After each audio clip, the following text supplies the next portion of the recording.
आमच्या उडदाच्या पापडची तयारी ऑलरेडी चालू झाली इथं. मम्मी पापड बनवणार आहेत. तो आधी माझ्या लहानपणीची सगळ्यात फेवरेट गोष्ट दाखवतो, जे की आहे चकल्या. अरे आज सुकून गेल्या त्या बघा. वेफर्स आणि चकल्या दोघं पण आहेत. हे जरा जास्त सुकून गेले. मला हे खूप जास्त आवडते बघा. हे असं आहे ना, हे असं घ्या आणि असं खाऊन घ्या.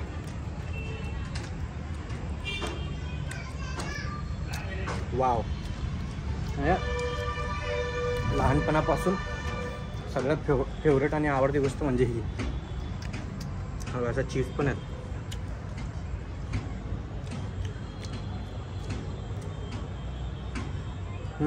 वाव, एक नंबर. हे माझ्याकडनं सकाळी मिस झालं बिकॉज आता मगाशी उठलोय मी. सगळं सामान बनवायची प्रोसेस चालू झाली.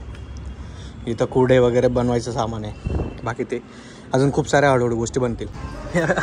हे परी धावत येते ना आपल्यासाठी चहाचा मसाला, म्हणजे की गवती चहा घेऊन येते. मामा तुमच्या घरी काय लावलंय धाब्यावर? गवती चहा.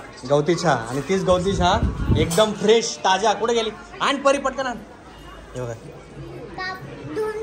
ही जी गवती चहा दिसते ही आता आपल्या चहामध्ये जाणार आहे. एकदम एक नंबर प्युअर. आत्ताच तोडून आणली.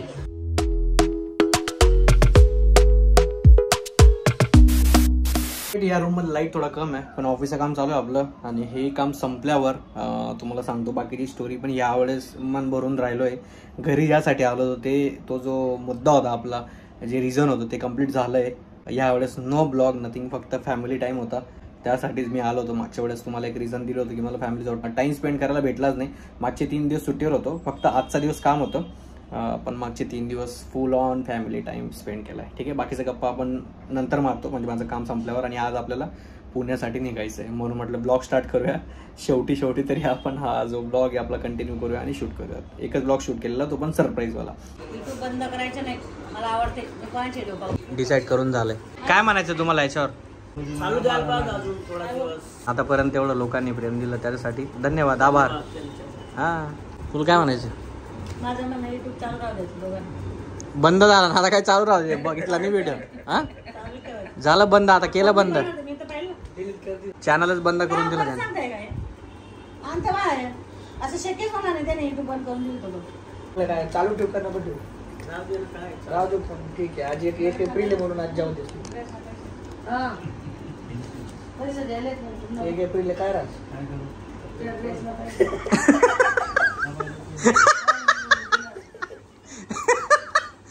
आता समजलं. 50 समजलं का नाही अजून?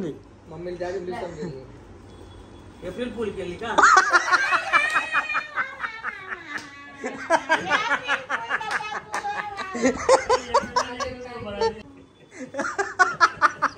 पप्पांची भारी रिॲक्शन होत्या. या दिल डूबा जाए आजा प्यारे पास हमारे काहे घबराए. ऑलराईट, वाजून गेले 9:30 आणि हा जायचा दिवस होऊन गेला आहे. मी मागचे किती 4 दिवस, 4था दिवस आहे आज. येतानाचा जो सरप्राईज ब्लॉग होता तेवढा शूट केला. आणि यावेळेस यायचं रिझन माझं एकच होतं की मागच्या वेळेस मला इथं राहायला टाईम नव्हता. फॅमिलीसोबत मला तेवढा टाईम स्पेंड करता आला आणि गोलूसोबत तेवढं खेळताना आलं. खूप सारे मुवमेंट असे होते जे मला कॅप्चर करताना आले. पण यावेळेस मी ठरवलं होतं की कुठल्याही प्रकारचा ब्लॉग व्हिडिओ वगैरे काही करायचं नाही, फक्त मुवमेंट जगायचे आणि फॅमिलीसोबत टाईम स्पेंड करायचा. तो मी खूप चांगल्या प्रकारे केला आहे. म्हणजे मी गेल्यावर माझं कामात चांगलं लक्ष राहील, कारण की मागच्या काही ब्लॉगपासून तुम्ही बघताय खूप जास्त कामं चाललीत माझे. सकाळी उठायचं, कामाला बसायचं, रात्री कामं संपतात, जेवण करायचं, टाइमपास करायचं, झोपून जायचं, बस हीच रुटीन चालू होती. पण यावेळेस लॉंग विकेंड होता. ठरवलं की घरी जाऊयात, घरच्यांसोबत जरा क्वालिटी टाइम स्पेंड करूयात. आणि तेच झालंय. मला कुठल्याही प्रकारचं असं आतून खंत नाही की मी अरे यार 4 दिवस संपून गेले, मला जावं लागणार आहे ना. मी एकदम खुशी झालोय मस्त. आता उद्यापासून आपण, आज पण मी ऑफिसचं काम केलं इथं असताना, पण मला मजा आली कारण की मी आतून तेवढं एकदम माझं मन गार झालं होतं यावेळेस. बिकॉज क्वालिटी टाइम स्पेंड केलाय फॅमिलीसोबत, तेच मला हवं होतं. तुम्ही बघितलं असेल आईने जे सामान केलंय, पापड असू द्या, चकल्या असू द्या, वेपर्स असू द्या, गोलूसोबतचे छोटे मुवमेंट्स असू द्या, रोज ज्यूस आणणं, आईस्क्रीम खाणं, फॅमिलीसोबत गप्पा मारणं, अशा खूप सारे मुवमेंट्स आहेत जे मी खूप जास्त मिस करत होतो घरी राहून. पण मागच्या 3 दिवसात 4 दिवसात मी ते पूर्णपणे खूप जास्त असं एन्जॉय करून घेतलंय. वाटतंय ना यावेळेस मी आलोय. मागच्या वेळेस मी 7 दिवस घरी होतो, पण मला कुठल्याही प्रकारचं फील नव्हतं झालं. पण आता यावेळेस इतकी भारी सरप्राईज पण दिली. घरीच राहिला तो. आमच्या वहिनी जास्त बोलत नाही, पण वहिनींनी खिचडीची रेसिपी सांगितली. यावेळेस प्रॉपर मी व्हिडिओ शूट केला, जेणेकरून तुम्हाला ती खानदेशी खिचडीची जी रेसिपी आहे तुम्हाला सगळ्या लोकांसाठी मी ते व्हिडिओचा एंडिंगला टाकून देईल. ठीक आहे, सो व्हिडिओ शेवटपर्यंत बघा. माझी केस नीट करून द्या पहिले, व्हिडिओ काढायच्या आधी. नीट दिसतंय का रे? झाले का? All right. स्नोईने आज आपले केस नाही अजून नाही झाले, मग कर ना, मग लवकर कर, त्यांना उशीर होतोय बघ. All right. Hello everyone, good morning and welcome back to my channel. Welcome back to the new video. नवीन व्हिडिओमध्ये तुमचं सगळ्यांचं स्वागत आहे. मागचा ब्लॉग बघितला असेल तुम्ही, आपण घरी गेलेलो, खूप जास्त आराम केलेला, घरच्यांसोबत टाइम स्पेंड केलेला, आणि एक नवीन व्हिडिओ एकदम फ्रेश मॉर्निंग. आज आहे हनुमान जयंती, सगळ्यांना हनुमान जयंतीच्या खूप खूप शुभेच्छा. पहिल्यांदा तर आपण मंदिरात पण जाणार आहेत आता, आणि व्हिडिओ एक सेकंद सुद्धा स्किप करू नका, बिकॉज शेवटपर्यंत बघाल तर तुम्हाला खूप जास्त मजा येणार आहे. आज आमच्या एरियामध्ये बगाड यात्रा पण आहे, जे मथोबा महाराज आहेत, मथोबांचं मंदिर आहे, तिथं बगाड यात्रा प्रत्येक वर्षी होत असते पारंपरिक पद्धतीने, आणि त्याच लोकांना ते एक्सपिरियन्स करायला भेटतं जे खूप लकी असतात. सो माझा मित्र बोलला की चल माझ्यासोबत, आपण जाऊयात, पूर्ण सगळं कॅप्चर करूयात, तो सगळा एक्सपिरियन्स आपण घेऊयात, आणि तिथं व्हिडिओ पण शूट करूयात. ठीक आहे, बजरंग बली की जय, बोलो जय श्रीराम. आणि सोनी यांना सांग सबस्क्राईब करून द्या.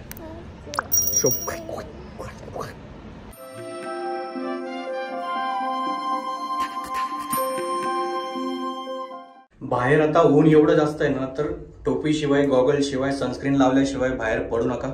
मी पण तसंच केलंय, ऑलरेडी झालंय. टोपी आणि चष्मा माझा नेहमी सोबत असतो, बिकॉज ह्या उन्हात जर तुम्ही बाहेर निघाले ना, अवघड आहे. सो प्लीज पाणी खूप जास्त प्या, सनस्क्रीन लावा, टोपी घाला, चष्मा घाला, आणि जर लेडीज असाल, पोरी असाल तर ती स्कार्फ वगैरे बांधून निघा बाहेर. ठीक आहे, अजिबात रिस्क घेऊ नका. आधी आपल्या विठू रुक्मिणीचे पाया पडू, आणि मग हनुमानजींच्या मंदिरात जाऊ.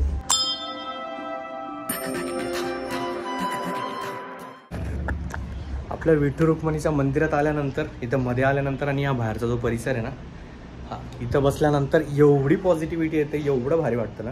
लहान पोरांपासून, आजी आजोबांपासून, तर बाकी आमच्यासारखे जे लोक राहतात सोसायटीमध्ये, इथं बसल्यानंतर सगळं टेन्शन विसरून जातात. ते ऑफिसमध्ये काय चाललं असेल, पर्सनल लाईफमध्ये काय चाललं असेल, मस्त शांतता भेटते.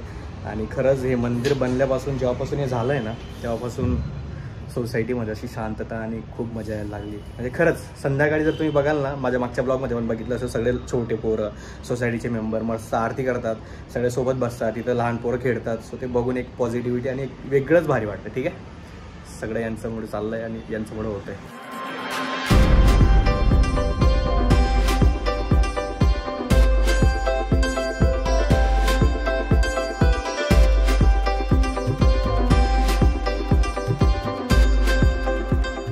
ऑलराईट, दर्शन करून येऊन गेलो, आता पटकन जाऊयात घरी.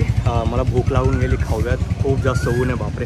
मग संध्याकाळी परत आपल्याला इथं जायचं आहे, जो मथोबा महाराजांचा उत्सव आहे, बगाड यात्रा आहे, ती पण इथंच असणार आहे. सो आपण ते संध्याकाळी येऊ. आता दुपारी मी कुठंच जायची इच्छा नाही, मला असं वाटलेलं कुठंतरी जाऊ, एक्सप्लोअर करू, पण ना, दुपारी कुठंच नाही, फक्त घरी आराम करू आपण. वाजून गेलं आता 4:45 वाजून गेले आहेत, आणि मी येऊन गेलो खाली. आपण चालू आता यात्रेला. जसं मी तुम्हाला बोललो, तो मथोबा महाराजांचा उत्सव चालू आहे आमचा एरियामध्ये, आणि प्रत्येक वर्षी असतो. सो येस, तिथं जाऊयात, सगळं जे काही एक्सपिरियन्स येतो कॅप्चर करूयात, आणि त्याचा डिटेल्स मला माहिती नाही आहेत. ही परंपरा कधीपासून चालू झाली, काय चालू झालं, काय नाही, तिथं माझ्या मित्राला विचारू आपण, त्याला जर माहिती असेल तर. मी पहिल्यांदा जातोय या यात्रेमध्ये, सो तेवढ्या डिटेल्स माझ्याकडे नाही आहेत, पण ठीक आहे, मॅक्झिमम गोष्टी आपण कॅप्चर करायचा ट्राय करू, आणि हा जो इव्हेंट आहे, हा जो उत्सव आहे, याला पूर्णपणे आपण सेलिब्रेट करू आणि एन्जॉय करू. ठीक आहे, असं आहे वैभव, याला तुम्ही खूपदा बघितलं असेल, याचा जन्म इथं झाला आहे, हा इथंच राहतो. यालाच विचारू काय डिटेल्स आहेत आणि काय काय आम्हाला बघायला भेटणार आहे आज. नमस्कार. आता वाकडचा रहिवासी असल्यामुळे वाकड आणि हिंजवडी गावचे ग्रामदैवत मथोबा महाराज यांचा उत्सव प्रत्येक वर्षी चैत्र पौर्णिमा ह्या महिन्यामध्ये, चैत्र पौर्णिमेच्या दिवशी होतो. तर मथोबा महाराजची बगाड यात्रेसाठी लागणारं जे लाकूड असतं, त्याची एक परंपरा आहे वाकड आणि हिंजवडी गावला. तर मथोबा महाराजांचं मूळ गाव आडगाव बारपे, जे मुळशी तालुक्यामध्ये जे आडगाव बारपे आहे, वाकडापासून 60 किलोमीटर. सगळे मिळून त्या उत्सवासाठी, त्या बगाडासाठी लागणारं लाकूड हे आडगाव बारपे या ठिकाणी पायी चालत जातात, आणि ते लाकूड तोडून पायी चालत घेऊन येतात. हा 4 दिवसाचा सोहळा असतो. ते लाकूड घेऊन येऊन त्याचं व्यवस्थित काम करून ते बगाडा जे असतं त्याच्यावरती ते बगाडासाठी, गळकऱ्यांसाठी ते लाकूड लावतात. अशी वैभवशाली जुनी परंपरा आजही वाकडकर आणि हिंजवडीकर टिकवत आहेत. ते जे बगाड आहे ते हिंजवडी गावचं जे ग्रामदैवत म्हणजेच मथोबा, ह्या ठिकाणावरनं वाकड गावचं जे ग्रामदैवत मथोबा या ठिकाणी ते बगाड येतं. 100% शेवटपर्यंत नक्की व्लॉग बघा. वा, काय डिटेल्स दिले आहेत त्याने, एकदम डिटेलमध्ये एकदम व्यवस्थित त्याने एक्सप्लेन केलंय. आता जाऊयात आणि तिथला जो एक्सपिरियन्स आहे सगळं कॅप्चर करूया. ठीक आहे, व्हिडिओ शॉर्टपर्यंत बघा, स्किप करू नका अजिबात. ठीक.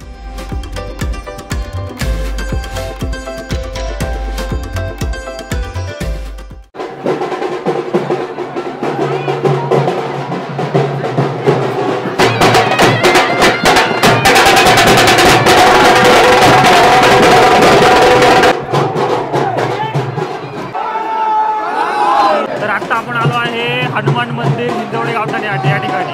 जो आपले गळकरी आहेत त्यांना पाया पडण्यासाठी आपण हनुमान मंदिरात आलेलो आहे.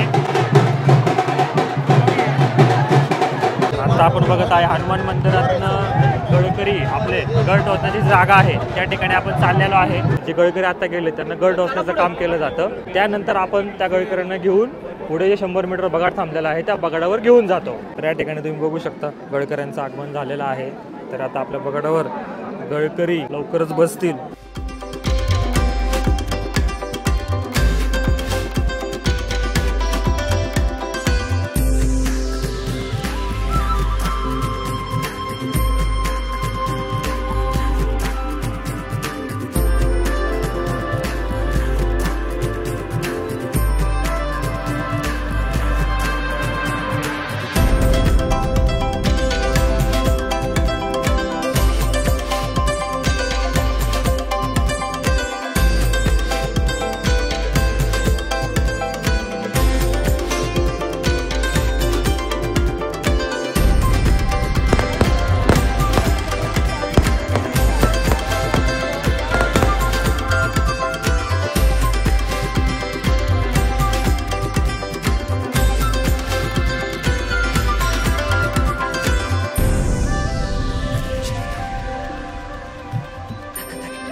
येऊन गेलो आपण घरी आणि आता वाजून गेले आहेत 10. 5 वाजेपासून गेलेलो, बरोबर 5 तासात परत येऊन गेलो. आणि यस, मी तुम्हाला माझा एक्सपिरियन्स सगळा निवांत शेअर करेल. आंघोळ वगैरे करतो, फ्रेश होतो आणि निवांत गप्पा मारतो. पण एक शॉर्टमध्ये एक गोष्ट सांगू इच्छितो, किती पैसा आला, किती काही तुम्ही मोठे झाले, तुमचे रूट्स विसरू नका, तुमचं गाव विसरू नका, तुमची लोक विसरू नका. हे बघ हे बघ हे बघ, ऍक्टिंग ऍक्टिंग ऍक्टिंग ऍक्टिंग आहे, ऍक्टिंग आहे, ऍक्टिंग ऍक्टिंग आहे. मी आलो घरी आणि सगळे चाललेत आता बाहेर. रात्रीचे वाजून गेले 2.